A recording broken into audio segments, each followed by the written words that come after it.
From our studio in Georgetown, this is the TV Delmarva Channel 14 News at 4. Good day, Delmarva. Walt Marcus here, filling in for Rob Petrie for TV Delmarva Channel 14 News. Straight ahead, a Millsboro man has died following a serious crash in Lewes.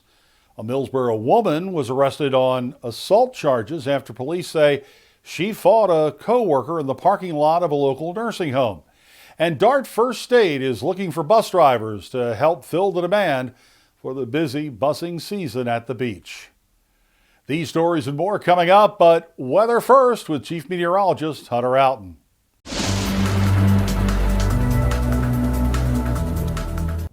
Hello and good Tuesday, Delmarva. Well, if you're closer to the coast today, you've seen nothing but cloud cover, breezy conditions, and much cooler temperatures though. But if you take a look outside of our TV Delmarva Skycam here in Georgetown, if you look way up into the distance, you do see some blue skies out there, and areas that have seen sunshine have actually seen a not too bad day with temperatures warming up into the 70s. But here in Georgetown, unfortunately, we are on the cloudy side, and that will continue throughout much of the overnight hours tonight as we're still dealing with the influences of that coastal storm. Currently 61 degrees here in Georgetown. Take a look at satellite and radar. You can see that coastal storm still churning out there for the most part. There's actually two areas of low pressure now that have beginning to develop as we're continuing to see that northeasterly flow. But if we want to take a closer look into the region, you can see that areas just north of the Sussex and Kent County line, we've been seeing predominantly sunshine for the most part for today. But unfortunately, the closer you are to that coast, you are seeing those dreary, cold, breezy conditions that no one really likes. But going into the overnight hours tonight, we are going to be looking at cloud cover pretty much for everybody, returning once again, and another cooler day in store going into Wednesday. Now, we still do have a plethora of weather hazards going into this afternoon for a whole bunch of different reasons. Right along the immediate coast there in Sussex County, that is a wind advisory in effect until 8 o'clock this evening for continued wind gusts 40, maybe even upwards to 50 miles per hour right along the ocean front there throughout the rest of this afternoon and evening hours. But we also have coastal flood advisories for Maryland beaches, Worcester, and Accomack counties, as well as for areas along the Chesapeake Bay for the continued threat of some minor coastal flooding during high tide cycles over the next couple of days. And we still have coastal flood warnings for the southern tip of Delmarva in Northampton counties, and as well as for St. Mary's, as we've been seeing minor to moderate coastal flooding at times during these high tide cycles. Temperatures, though, depending on where you are on Delmarva, it's going to be a big difference, and especially with the cloud cover. Areas are seeing a cloud cover much cooler, 61 in Salisbury, even cooler along the Atlantic coast, 54 right now in Ocean City, 59 for Pocomoke City. On the sunny side, you're at 70 degrees in Easton, 72 in Centerville, 69 in Dover, and 72 degrees all the way up north in Wilmington and Newark. And of course, we've been seeing some breezy conditions for the most part. Current sustained winds from the northeast, 10 to 20 miles per hour, with some times getting over 20 miles per hour in increments of time. But as well, we've been seeing some strong wind gusts, currently gusting to 27 in Georgetown, 30 miles per hour in Salisbury. The strongest wind gusts right now, 33 in Ocean City, which I have been seeing many times getting over 40 today. 28 miles per hour in Pocomoke City, 21 in Dover, and 19 miles per hour in Centerville. Now, we're still going to be dealing with plenty of gusty winds, more coastal flooding concerns, and even rain in the forecast later on this week from the same system. But the good news is warmer weather is finally on the way, and we're going to be able to kick this storm out by early next week. And I have all those details here in just a little bit. A Millsboro man has died following a serious crash near Lewes. According to Delaware State Police, the crash occurred around 1:46 on the afternoon of May the 5th when a Chevy Aptiva, driven by a 74-year-old Millsboro man, was traveling eastbound on Lewes-Georgetown Highway, approaching three vehicles that police say were slowing down before the crash. Directly in front of the Captiva was a Subaru Forester driven by a 66-year-old Lewes man. Police say the Subaru slowed down for traffic on Lewes-Georgetown Highway when, for an unknown reason, the Captiva did not slow down and its front bumper struck the rear of the Forester. The impact of the crash pushed the car of the forester into the rear bumper of a GMC Sierra driven by a 54-year-old Georgetown man that was traveling directly in front of the forester. The collision then caused the bumper of that Sierra to strike the rear bumper of a Ford F-150 driven by a 40-year-old Magnolia man that was traveling directly in front of the Sierra. All vehicles came to rest in the middle of the eastbound lane of travel and along the eastbound shoulder of Lewes-Georgetown Highway. Police say everyone was wearing a seatbelt at the time of the crash. The driver and passenger of the GMC Sierra sustained minor injuries but were not transported to the hospital. The driver of the Captiva was transported to an area hospital in critical condition. On Saturday, he died as a result of his injuries. The investigation into the crash is ongoing. The Centers for Disease Control reports that there were 328 new COVID cases in Delaware. 99 people are currently hospitalized in the state. The positive test rate is 12.9%. 95% of Delawareans 18 and over have received at least one vaccine dose, with nearly 1.8 million doses administered in the state. 2,928 people have died in Delaware from COVID. A Laurel woman was arrested for felony assault after police say she attacked a co-worker in the parking lot of a nursing home in Millsboro. Delaware State Police say the incident occurred around 7:45 p.m. Friday when troopers were called to the Cadia Healthcare Renaissance Nursing Home on John J. Williams Highway in Millsboro for reports of an assault. Police arrived and learned that 52-year-old Tracy Hurley was reportedly involved in a confrontation with a 41-year-old female co-worker in the parking lot. During the altercation, police say Hurley physically assaulted the other woman, who was later treated at a local hospital for significant injuries. Hurley turned herself in to Troop 7 on her own accord and was charged with second-degree felony assault. She was arraigned and released on her own recognizance. A Seaford man was arrested on felony theft charges after police say he stole lumber from a home under construction. According to state police, on the afternoon of May the 5th, troopers were called to a home in the 7,000 block of Gum Branch Road in Seaford for a report of a theft. Police arrived and learned that the property owner had numerous sheets of plywood stolen from a site for a home under construction. On Friday, police say Troop 4 Property Crimes Unit began searching for the suspect, and detectives made contact with 49-year-old Ronnie Rust at the Relax Inn in Laurel. Rust was arrested, and the stolen lumber was later located and recovered from a home in Seaford, according to police. Rust was arraigned on charges of felony theft and criminal trespassing.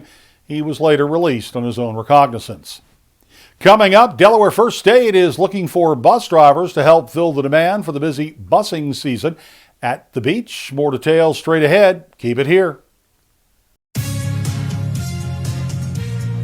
May has arrived, and the beginning of Dart's beach bus season is just a few weeks away. After a successful season last year with almost 160,000 riders, Dart's contractor First Transit is in need of drivers to meet the demand down at the beach.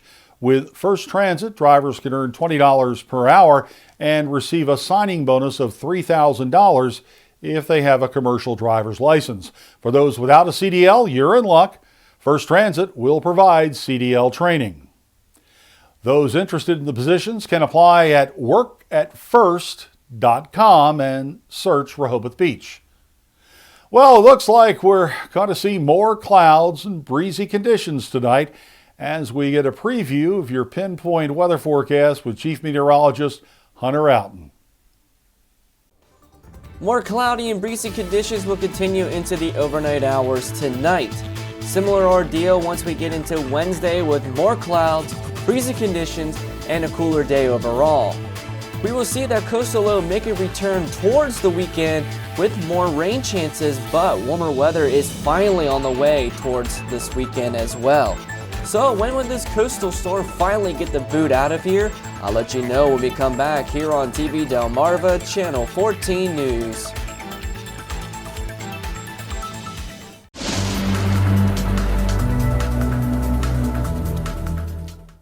Alrighty, Delmarva, let's get right into that pinpoint forecast. And unfortunately, with weather headlines this week, pretty much the same as it was yesterday because we're still dealing with the effects of this coastal storm. And I know, don't shoot the messenger. I wish it would leave too. And I've seen your comments regarding it that it has not been a very nice week here on Delmarva. But unfortunately, top story is still going to be gusty winds and coastal flooding concerns. But at least the good news is the coastal flooding concerns are starting to finally diminish and it's not as extreme as it was during the weekend.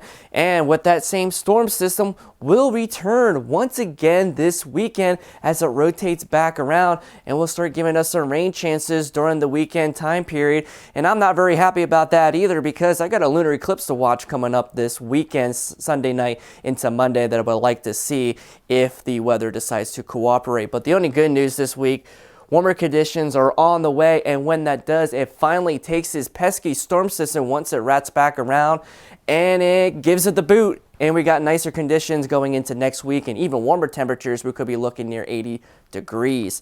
Overnight tonight, we got mostly cloudy skies, another cooler night in store. 48 to 52 degrees across the region. And well, you guessed it, windy conditions from the northeast, 15 to 20 miles per hour with some gusts as high as 35.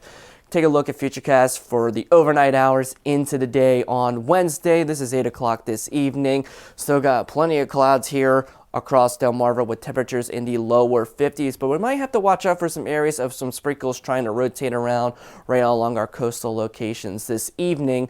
Going into the heart of the overnight hours, though, we may get a period of some breaks in the clouds, some partly cloudy skies overall, but generally tonight it's going to be mostly cloudy with temperatures falling into the upper 40s to about 50 degrees. And that's pretty much a similar ordeal waking up tomorrow morning, 8 o'clock. We got temperatures upper 40s to about 50 degrees. Still got plenty of clouds in the area. And then by the time we get into the afternoon hours for your Wednesday, we're going to be warming up to about 60 degrees, about the max of what we're going to see here on Delmarva, especially areas in the northern portions where they're going to be seeing a little bit of sunshine mixing in here and there. But we still got this constant flow of northeasterly winds, and it's going to keep bringing clouds in for our coastal locations for your Wednesday. And then by the evening hours, we're still dealing with plenty of clouds just south of Dover, temperatures in the mid 50s. And then by the overnight hours tomorrow night, clouds in the forecast, once again, mostly cloudy, and temperatures not really changing all that much down into the lower 50s. Wednesday forecast overall, we got partly to mostly cloudy skies, another cooler day ahead, 55 to 60 degrees across the region. And well, you guessed it once again, windy conditions continuing from the northeast, 15 to 20 miles per hour sustained with some gusts as high as 30 at times. Take a look at the allergy index for Wednesday with the fresh rainfall that we've seen in the breezy conditions. No surprise, we still got high levels of pollen, 9.5 out of 12 on that scale. Now keep in mind, it is still the peak of allergy season, and it's from tree pollen still, but we're getting to be on the downslope for allergy season here on Delmarva over the next couple of weeks, which is good news. Now we're going to switch gears to take a look at the marine conditions for your Wednesday, beginning with the Atlantic, mostly cloudy skies, 56 degrees. Still gusty northeast winds, 20 to 30 miles per hour, and some very large seas at 6 to 10 feet along the Atlantic coast. Delaware Bay, mostly cloudy skies, 60 degrees, winds from the northeast at 15 to 25 miles per hour, with seas of 1 to 3 feet. And then to Chesapeake Bay, mostly cloudy skies, warmer at 65. Northeast winds 10 to 20 miles per hour with seas of around 1 to 2 feet on the Chesapeake. Now going into tomorrow night, going to be looking at mostly cloudy skies. Temperatures will be getting back to about average for this time of year, 50 to 54 degrees.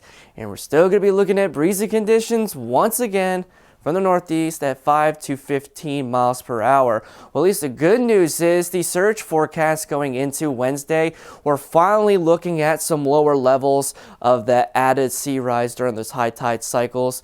We're finally going to be able to drop down, maybe getting to minor coastal flooding level, and this will continue to increase in a better forecast over the next couple of days once our winds will slowly start shifting away from the northeast and start switching towards the southeast once this storm begins to retrograde back towards the coast later on this week. And I can show you that with the latest forecast from the NAM model. So this is going into this afternoon. Our coastal storm is still well off the coast of North Carolina, and once we're going into Wednesday, it begins to slowly rotate back into the southeastern United States going into Friday, and that's going to start bringing some precipitation back into areas of the mid-Atlantic states once we get into this weekend. And finally, when that does, it takes it and it is out of here, and we welcome the nice warm temperatures going into next week. With that extended outlook, you can see we're still going to be looking at cooler conditions for tomorrow and Thursday with plenty of cloud cover, but we start to introduce some rain chances Friday, Saturday, and Sunday this weekend. But take a look at the temperatures during the weekend, though. We're back into the mid and even upper 70s by Sunday. And then the start of the new work week, drier conditions, partly sunny skies, and we've got a good shot of hitting 80 degrees by Monday. Coming up, the investigation into the death of 3 U.S. tourists at a resort in the Bahamas is continuing. Officials have identified the victims. More details on the way. Don't go away. Officials have identified the 3 U.S. tourists who died last week at a Sandals resort in the Bahamas. Scientists and investigators are currently working to identify how the 3 Americans died as an investigation continues. Foul play is not suspected, according to statements by the Bahamian acting Prime Minister, Chester Cooper. The deceased have been identified as 68-year-old Michael Phillips and his 65-year-old wife, Robbie. They're from Tennessee, along with 64-year-old Vince Paul Sharella of Florida. All 3 bodies were found unresponsive in the villas on the resort this past Friday.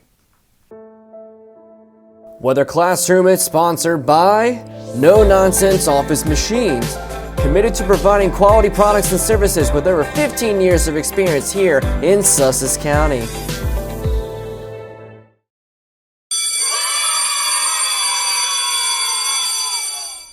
All right, ladies and gentlemen, today's weather lesson we will be learning about what are mesoscale convective systems, or MCSs for short. An MCS is a cluster of storms that move as one singular system. An MCS can bring just a few storms only a few miles wide and grow to the size of an entire state. Also, an MCS can travel for hundreds of miles and last for more than 12 hours at a time. When observed on satellite or radar, an MCS can initially look like just a small cluster of storms and then grow into an absolute monster. It can also grow from a round cluster of storms to a solid or even a broken line of storms altogether. An MCS is fueled by daytime heating and an abundance of moisture, typically gaining strength at night, reaching its maximum intensity and the greatest potential to produce damaging winds and excessive rainfall. Not to mention an outstanding display of lightning, since these storms can be very large in size, covering even a couple of states. As the MCS begins to weaken and eventually dies out, it can leave behind something known as a mesoscale convective vortex, or MCV, which is a counterclockwise circulation that can last for several more hours or even a few days and become the catalyst for future storms down the line. Sometimes leftover MCSs during hurricane seasons can jumpstart the development of tropical cyclones in the Atlantic Basin. Pretty neat, huh? A mesoscale convective system are fascinating weather systems possessing beauty in structure and the potential to provide life-giving moisture to rain-starved areas, relief from excessive heat, and as well as the potential for producing widespread damage that can sometimes have, unfortunately, deadly consequences. One of the more recent destructive MCSs that has impacted Delmarva was all the way back on June 29th and June 30th in 2012, which eventually turned into something known as a derecho and produced severe wind damage across several states from Illinois to Delaware. Well, that about does it for today's newscast. Be sure to follow us on Facebook at TV Delmarva, on our website, tvdelmarva.com, for real-time news and weather updates. And while you're there, be sure to sign our petition calling on the major cable providers to carry TV Delmarva on their platforms so we can provide this kind of local programming to all of Delmarva. Until next time, I'm Walt Marcus reporting for TV Delmarva Channel 14 News.